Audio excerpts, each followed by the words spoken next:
Hi, good morning. This is Rich Buckley. It's January 13th, 2012. It's about 9 a.m. We're inland. We're in Livermore, California, inland from San Francisco, about 40 miles. It's a wine country here.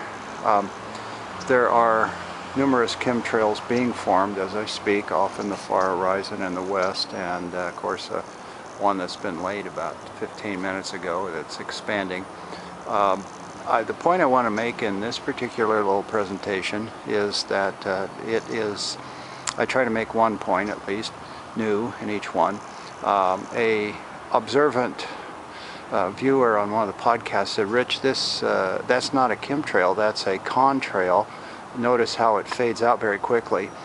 And my comment was to concede that he could be right, but it's been my observation that what the planes tend to do, the chemtrail planes, very often you'll see a chemtrail plane heading one direction, make a turn and head another direction, and his chemtrail is lost. It is short, and so the proper nomenclature that your government would prefer that you used was contrail rather than chemtrail, so you intend to call it that. But then you notice the same fleet of aircraft are now then flying a little bit further off into a direction and having success. Their chemtrail is sticking or lasting, and that is evidence of not a contrail but a chemtrail. Well, what's going on is that one part of the sky has insufficient moisture,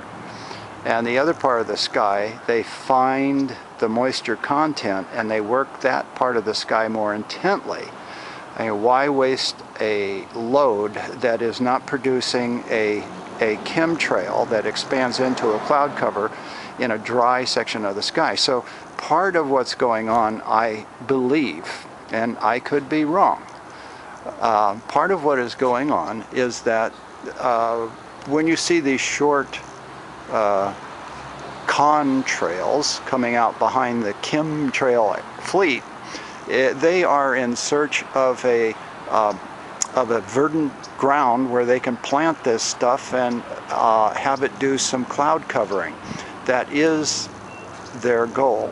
So in one case, I watched the fleet turn south, where they picked up a front of moisture and worked it very successfully, while overhead, over my own area, it was a drier body of air and you were having very little success. There has to be moisture there has to be moisture, sufficient moisture in the air mass in order to precipitate the cloud. What they're spraying out isn't the cloud itself.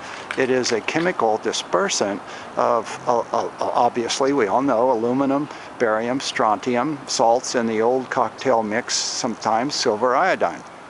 Although the price of those chemicals probably affect which one they use. And the effectiveness of the chemicals. So keep that in mind, that you've got to have moisture in the sky. It's not the spray itself that is covering the sky, it's the condensation resulting from the salts that go into the sky, the ionized salts that get into the sky, that condense the water vapor that's there into a cloud. And it's a small refinement, but it's what I perceive going on when I watch for any extended period of time. God bless. Think good thoughts. Pass the love. Rich.